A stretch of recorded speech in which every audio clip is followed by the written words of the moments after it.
It's been 3 years, or possibly even more than 3 years, since we last heard from you. Has there been something of a sabbatical here? Something of a vacuum, I think, but a vacuum that was enforced by ourselves. The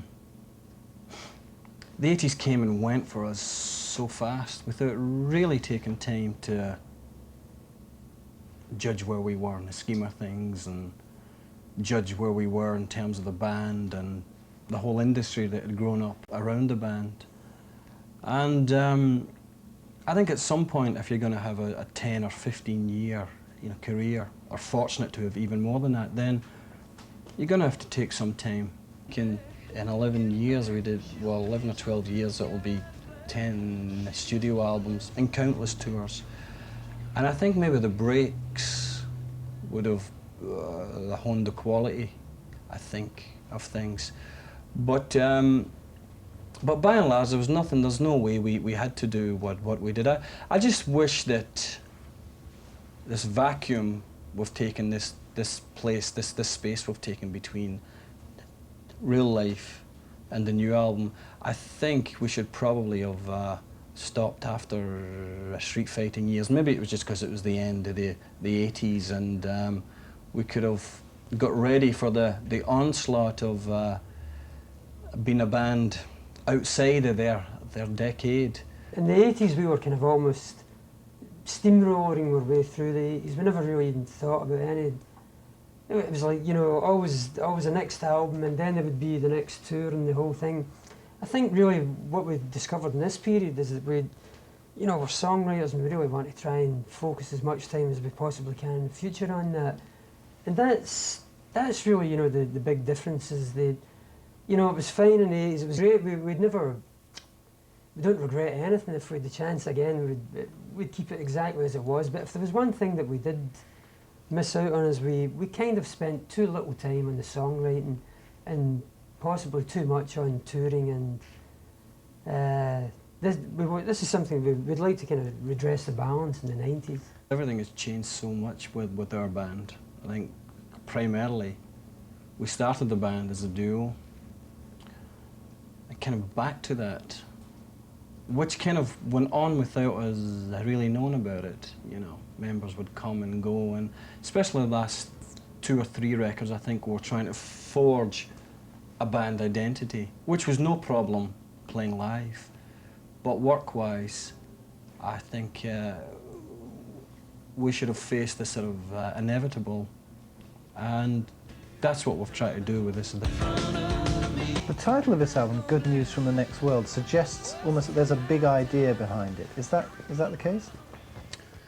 Well, ironically, the title seems like a big statement, and that's probably in a sort of tradition of Simple Minds as well. But in fact, the title comes from a song, Night Music, which is it's a line in that song, and it refers to a period in the creation of the music where I think for the first time ever I had a block. I don't know what was happening, but my muse had gone, and initially that was fine. We were working on the music, and Charlie was coming up with a lot of things. But it's funny, this whole place where you get inspired from. You call it the muse, or you call it the gift of vision, or inspiration, or whatever. No one really knows what it is, but where does it come from and where does it go? We still don't know, but when it goes, certainly a panic kind of sets in. And without trying to get sort of purposely mystical about it, it does seem like someplace, it does seem like another world, because it's not got a lot to do with logic. This world that offers us the raw material, my own antenna didn't seem tuned in. And as I say, I don't know why, and I don't know how it came back, but a few months later, I'm glad to say it was as flowing as ever, which for me and Charlie was a great thing. And it was almost like a small kind of statement in that. I'd come in and say to Charlie, well, we get good news for the next world. This album, to me, has a much harder, rockier edge than stuff you've done for some while. It almost reminds me at times like Sparkle in the Rain, which I think is one of your sort of biggest, most bruising sort of albums. Was that something which you worked at, or did that just emerge as a sound, as a byproduct? Well, I think really we kind of, in this period, this break that we were talking about, we kind of admitted we were a duo finally, I think, and really it's a guitar player and a singer, so I think that would probably have been that was really what gave any kind of direction to this record. But within that, you know, one of the old reference points that perhaps we lost was when there was a temptation to jump to the keyboard or something. We avoided that, and the end result is that it kind of creates a lot more space, and there's expressions much better, especially for a voice that's usually covered by that particular, you know, keyboards, frequencies, they all start to kind of really, you know, get in the way, and they kill the breath before something's sung, and it's all this kind of expression. And I think as a result of that, and also the fact that we kind of felt like we had new reference points, we had new excitement in our outlook, and I think these factors kind of put together would end up being pretty much summarise a kind of like a rockier, more excited feel. But I think Charlie's just been modest. Especially we have to mention Keith Forsey, who, unlike the other producers we'd worked with, who were so adamant that we should always keep the keyboard sound, he said there's no keyboard here, so there's no keyboard, that's it, which meant Charlie had to you know, really explore many different sounds, and the album seems to be laden with different kind of guitar sounds, and I know what people mean when they hear certain traditional sounds and sounds that they wouldn't have expected by the past to hear on a Simple Minds album. When Mick McNeil left, did you feel that really threatened the future and the identity of Simple Minds?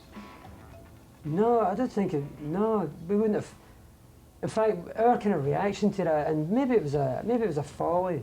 I think it was really we kind of launched into doing yet another album, because Mick left at the end of a tour, and we were pretty much straight off the tour. We went and started writing almost immediately, and I think it was a kind of reaction to that. So we never really allowed ourselves enough time to kind of like, you know, feel like, oh God, what's happened? You know, suddenly, you know, because Mick was very instrumental in the band, and we started writing, and that album we kind of like continued as if we still had a keyboard player, and we just created things the way we'd always done in the past.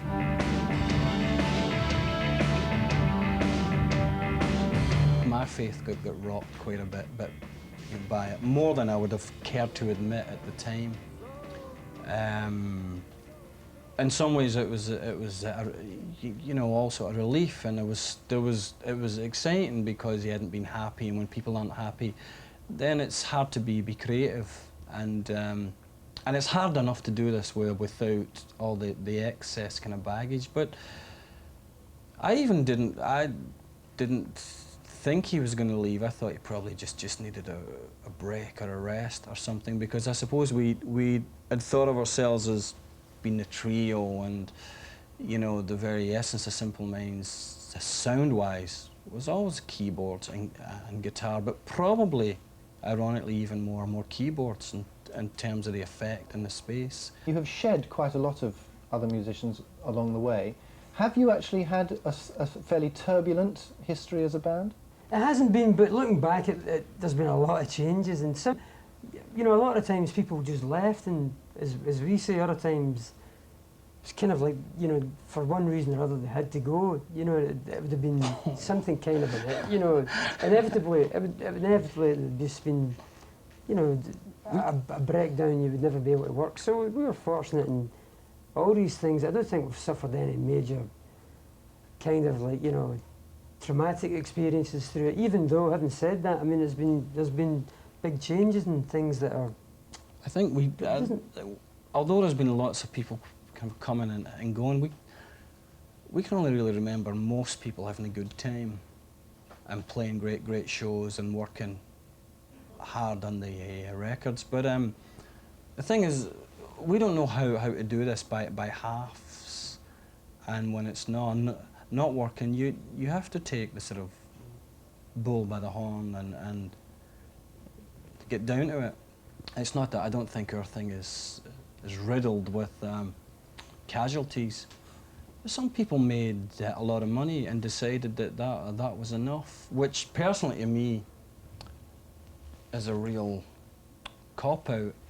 But it's their life, and you know, they've got the right to choose, and they put all their time in. I mean, we even find it hard to say it's hard work, because the truth of the matter is we would pay you to let us do this if we had to. That's how much we love doing this.